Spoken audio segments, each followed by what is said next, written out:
Kisah Nabi Musa alaihi salam menerima kitab Taurat. Kisah ini disebutkan dalam Al-Quran pada surat Al-A'raf ayat 138 hingga 145. Diceritakan bahwa setelah Nabi Musa beserta Bani Israel selamat dari kejaran Fir'aun, mereka meninggalkan Mesir dan melanjutkan perjalanan menuju kota Palestina. Di tengah perjalanan, tibalah Nabi Musa dan Bani Israel di suatu pemukiman penduduk. Terlihat bahwa penduduk di daerah itu masih menyembah patung berhala. Melihat fenomena tersebut, Bani Israel mulai resah. Mereka pun mengungkapkan keresahannya kepada Nabi Musa. Wahai Musa, buatkanlah kami patung seperti orang-orang yang memuliakan Tuhannya itu.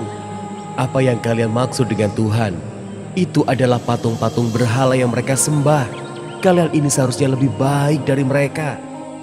Nabi Musa sangat kecewa dan sedih mendengar permintaan kaumnya itu. Padahal jelas-jelas Bani Israel baru saja diselamatkan Allah Subhanahu wa Ta'ala dari kejaran Fir'aun dan pasukannya. Wahai kaumku, bukankah Allah telah menyelamatkan kalian dari kekejaman Fir'aun? Sesungguhnya Allah sangat memuliakan golongan dari kalian. Seperti yang disebutkan dalam Al-Quran, surat Al-A'raf ayat 140. Dia, Musa berkata, "Pantaskah aku mencari Tuhan untukmu selain Allah, padahal dia telah melebihkan kamu atas segala umat pada masa itu." Mendengar apa yang disampaikan oleh Nabi Musa, barulah Bani Israel menyadari kekeliruannya. Pada malam harinya, Nabi Musa mendapatkan petunjuk melalui mimpi bahwa ia diutus Allah untuk pergi ke bukit Tur Sina. Sebagaimana yang disebutkan dalam Al-Quran, surat Al-A'raf ayat 142. Dan kami telah menjanjikan kepada Musa memberikan Taurat 30 malam. Dan kami sempurnakan jumlah malam itu dengan 10 malam lagi. Maka sempurnalah wahyu yang diberikan Tuhannya 40 malam. Keesokan harinya sebelum berangkat, Nabi Musa meminta kepada Nabi Harun untuk mengawasi kaumnya agar tidak menyimpang dari perintah Allah. Wahai saudaraku, Harun, gantikanlah aku dalam memimpin kaumku.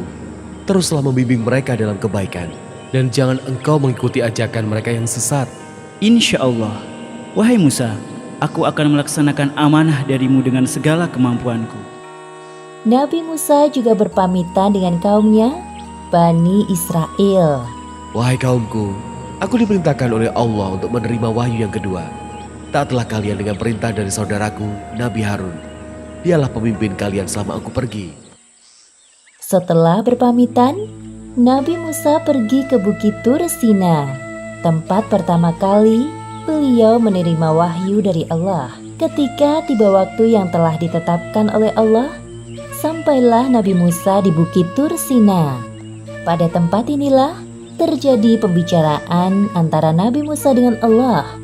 Kemudian Nabi Musa memohon kepada Allah agar dapat melihat wujud Allah.